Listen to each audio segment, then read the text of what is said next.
So why did we come and backcountry ski in Patagonia, apart from the obvious? Well, a couple of years ago, Jen and I were down here doing some climbing. We had a guide called Indio. Anyway, we got on pretty well, and after a couple of beers, we decided we'd come back and do a bit of backcountry skiing for a month. Anyway, so we did that, and this is our journey from pretty much Bariloche into Chile and all the way down to El Chalten.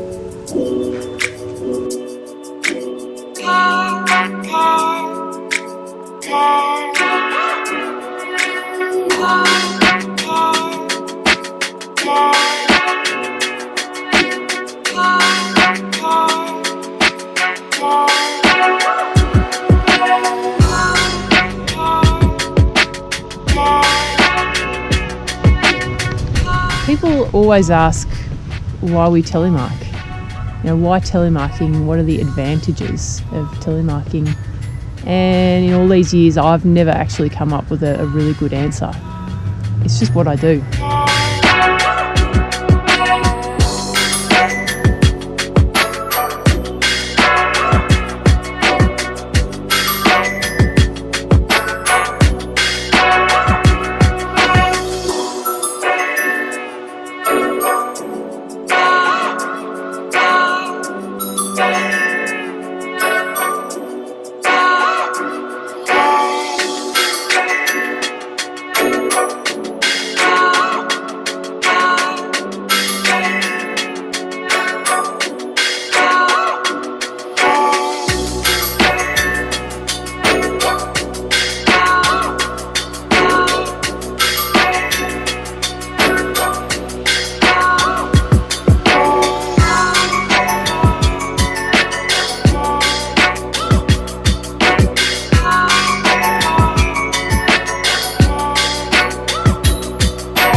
It's a long way up though. The approach is long. Maybe one and a half hour. Skiing in Patagonia is like maybe backcountry was, 10, 15 years ago. There's no real easy way to get in the backcountry. It's a 500 metre climb to the snow line and then maybe a 1,000 metre climb after that. And you really do earn your turns. It gets you right back to basics.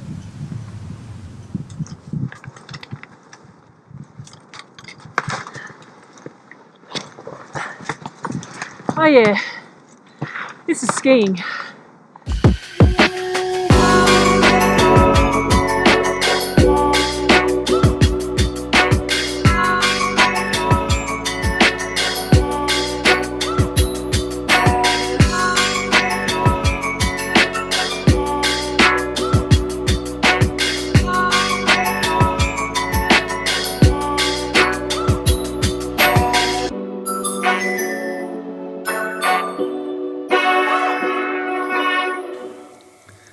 Skiing in Patagonia is all about chasing the weather and looking for that weather window, where after a storm there is the right amount of fresh snow and clear skies. We were lucky when we arrived in Bariloche just as a storm had hit, followed by a couple of perfect bluebird days in Frey and Cerro Lopaz. However, now the weather was changing. Indio has an unnatural gift for getting the most out of the predicted weather. Therefore, it isn't unusual to change plans in the evening for the following day. With bad weather settling in, we packed our bags in Indio's trusty car, the Condor. At 5 a.m, we left Bariloche and crossed into Chile to ski the numerous volcanoes in and around the Lakes district. So we woke up in Argentina this morning. It's now about midday and we're already halfway up a volcano in Chile. Sometimes you can do quite a lot in a day.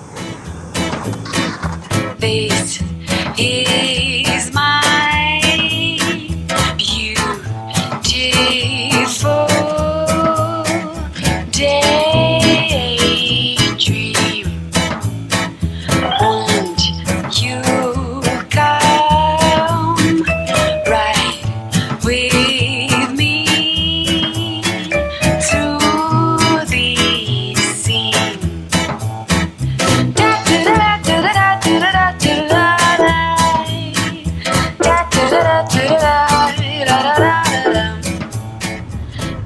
I've only ever telemarked.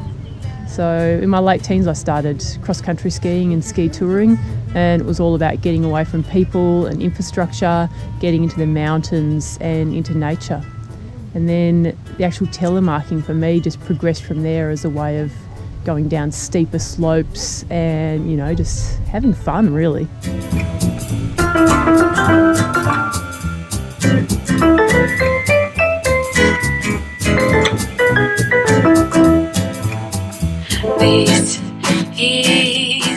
The first time I remember really seeing a telemark skier was when I was in the States, and I was with 4 workmates on a lift, and we saw this guy ripping down the slope, just freewheeling, and I was just thinking with the other guys that this guy's crazy. This is extreme skiing. There's not many telemarkers out there, but those of us that do telemark are passionate about it, and for good reason. My beautiful day, Julie, my beautiful day. That's the volcano, Ozorno, that we climbed yesterday, and I was really struggling in the morning. I've got a lot of pains in various parts of my body, and also I couldn't work out kind of what we were doing because we were trying to get to the top, and the whole thing was just white sheet ice, and I thought this isn't going to be good to be skiing. We're here to ski, not bloody wear crampons and ice climb and stuff like that. But I pretty early realised that skiing and feeling good, getting nice fresh snow, clean lines, soft snow was not the point. The point is to get to the top and get down again safely. So when I realised that and came to terms with that, it was a whole new focus for the day, and it became really enjoyable. So there were times I didn't think we were going to get up there safely or down again safely. It was a bit scary in places, but it was awesome. View from the top is incredible. You can see down to the lake and the ocean, and it was really worth it. And there was some beautiful turns once the sun had sort of softened the snow up a bit. So it's great.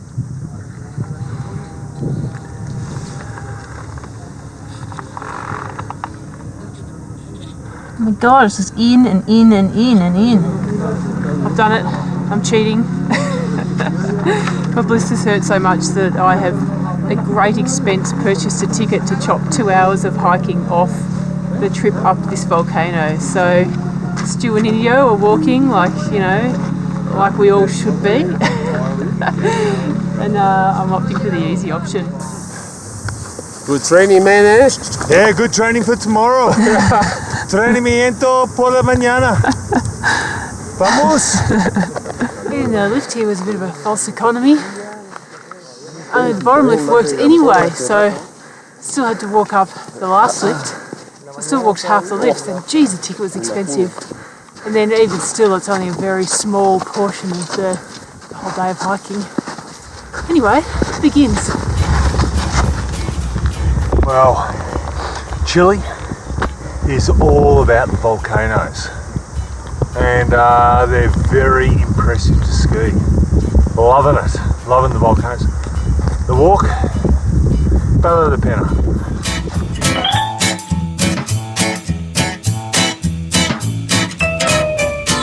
There's something about South America. Chile and Argentina, especially down here south in the mountains in Patagonia. I just love it. It just feels right to be here.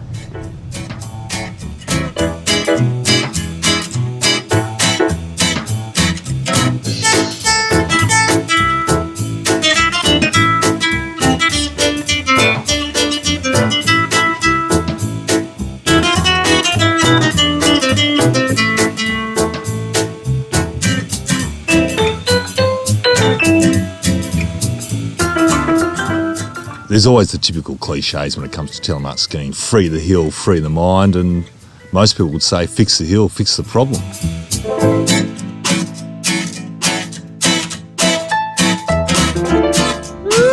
A lot of times I tend to agree.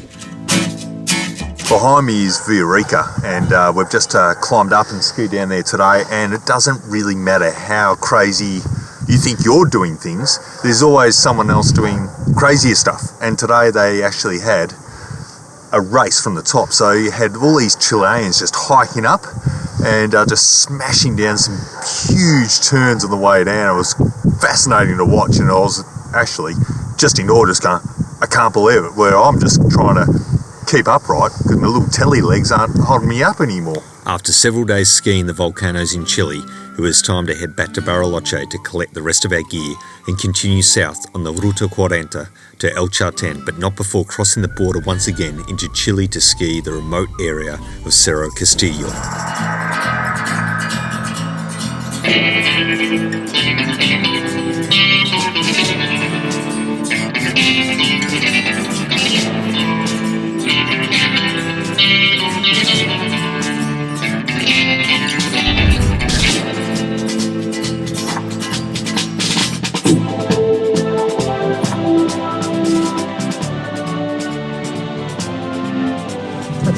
We're on the hunt for tomorrow's skiing. We're in Chile at Cerro Castillo, and we've got a couple of nice faces up there. You can't really see too well at the moment because we've got some low cloud, but it's half the fun, battling and trying to find out where you're going to be going skiing tomorrow.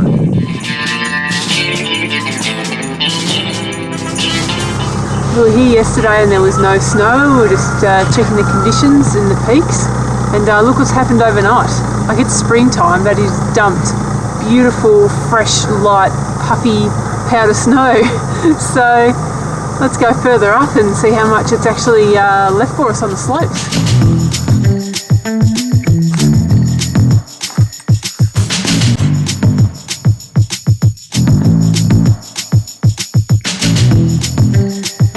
Telemark skiing is a really beautiful feeling. It's got a real flow that you don't get from doing anything else. And when that happens and you're in the backcountry, just in the mountains, just with you and some friends, there's nothing better. The other option is your left in the middle.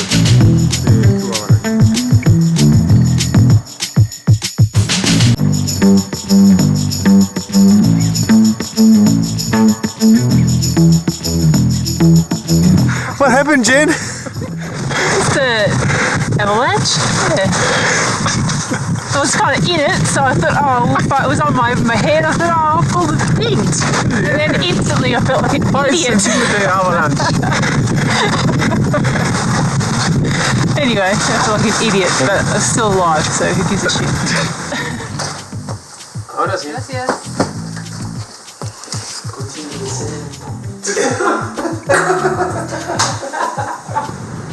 It's been raining all morning, so decided instead of skiing in the rain that we'd head back to Argentina and move on, hope for better weather further down south for some more skiing. But of course, the minute you decide that, the sun comes out. Anyway, what can you do?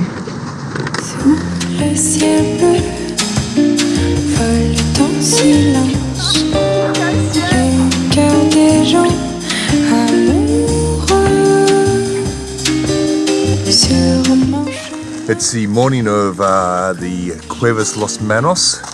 We're having some difficulties getting here at the moment. We're having a little bit of difficulties getting over this last little rise. He's going up backwards. Holy shit. Yeah. Wow, go Indio. Yeah, I like this. The man can drive. Well, backcountry skiing in Patagonia is not necessarily all about the skiing. A lot of it's got to do with the road trip, and quite frankly, I'm loving the road trip.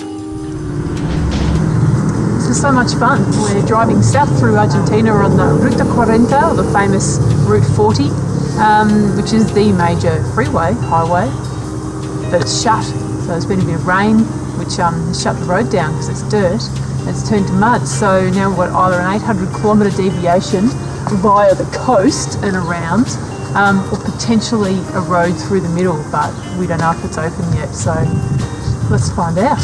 Either way, an adventure.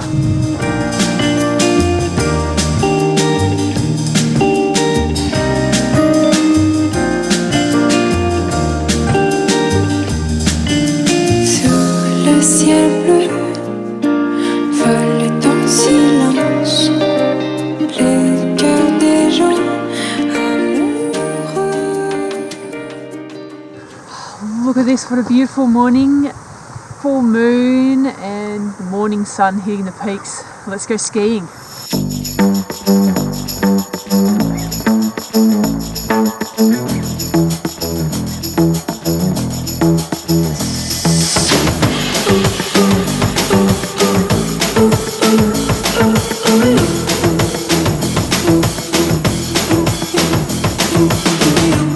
Sharpshooter, take a shot. Sight set of it and now and never.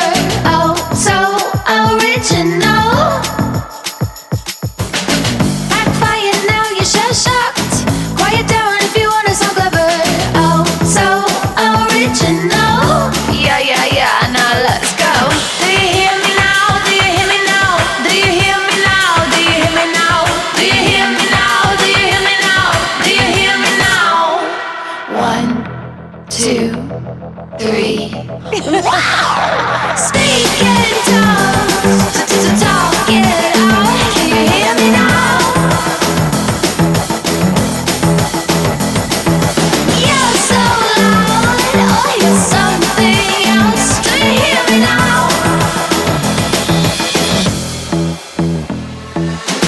Let your motor run around, round. Yeah, sure. I've thought about going back to alpine skiing, but it's not very often. It's probably only once or twice a day. Backfire, set back the clock. Turn it up if you wanna remember. Oh, so original. One more time, now let's go. Do you hear me now? Do you hear me now? Do you hear me now? Do you hear me now? Do you hear me now? Do you hear me now? Do you hear me now? Speak in tongues, talk it out. Do you hear me now?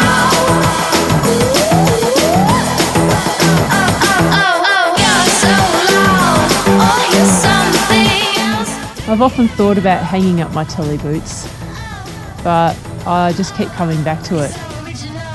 I love it. It's a part of who I am. You kind of blew my mind. Oh, do you hear me now? Do you hear me now? Do you hear me now? It is a very long way from down here by the river all the way up to the peak up there, but we did it. It was phenomenal. The view is outstanding with all the surrounding peaks, and yeah, my body just didn't fail me, but it failed to do any good turns on the way down as a reward for the effort of all of the climbing to get up there. But anyway, it was a great day.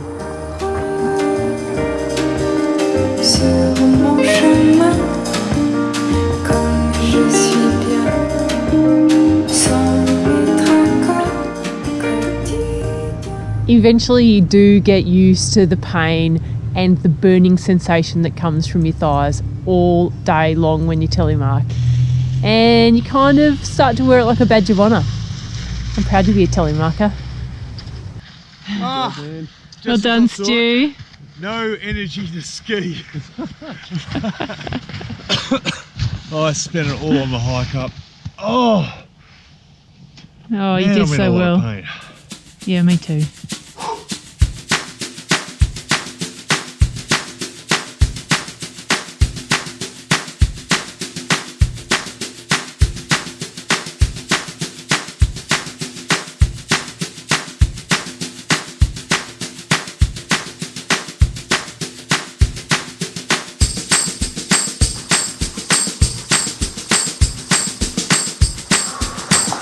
Another day, another 500 metre climb before the snow line, then another probably 1,000 metre climb to get a few runs in. Skiing in Patagonia.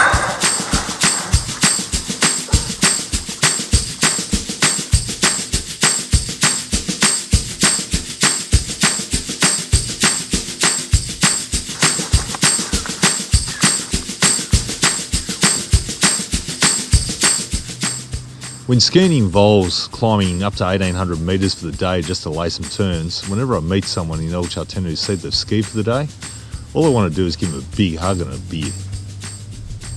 Telemarking is always a challenge. And when you do a good telemark turn, the feeling is amazing, but it's always like, oh, I could do it better, and that just, makes you want to do more and try harder. And I guess it's because it's such a challenge. When it does kind of all come together for you, it's just super rewarding.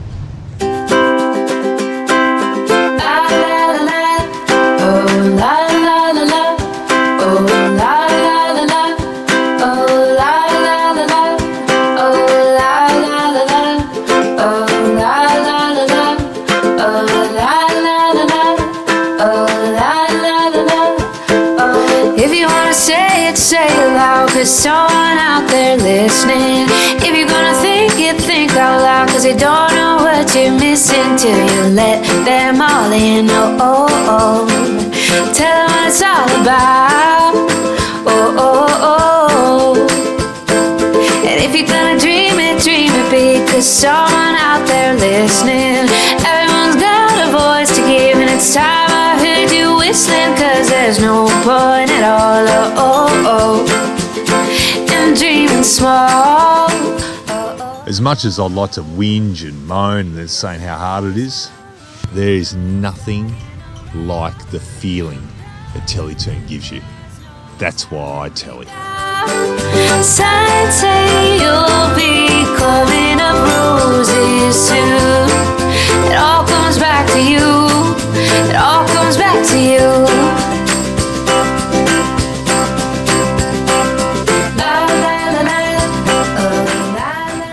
Although I dabbled in telemarketing in the past, I only really got into it with Jen. I saw that she tellied and she was off to Japan. And I thought, well, if you don't mind me tagging along, I'll telly as well. And ever since then, it's been 10 years of telling. I don't regret it. If you feel lonely, say it loud. There's no time like the present. Tell it like you feel it, say it proud. Be true and let us see you for the star that you are. Telemarking is like kind of a community. Like you see someone else on the hill and you see that they're wearing tele skis as well, and you already feel like you know them a little bit. You want to talk to them and you want to watch them rip it up down the hill. Say you'll be coming up roses soon. It all comes back to you. It all comes back to you.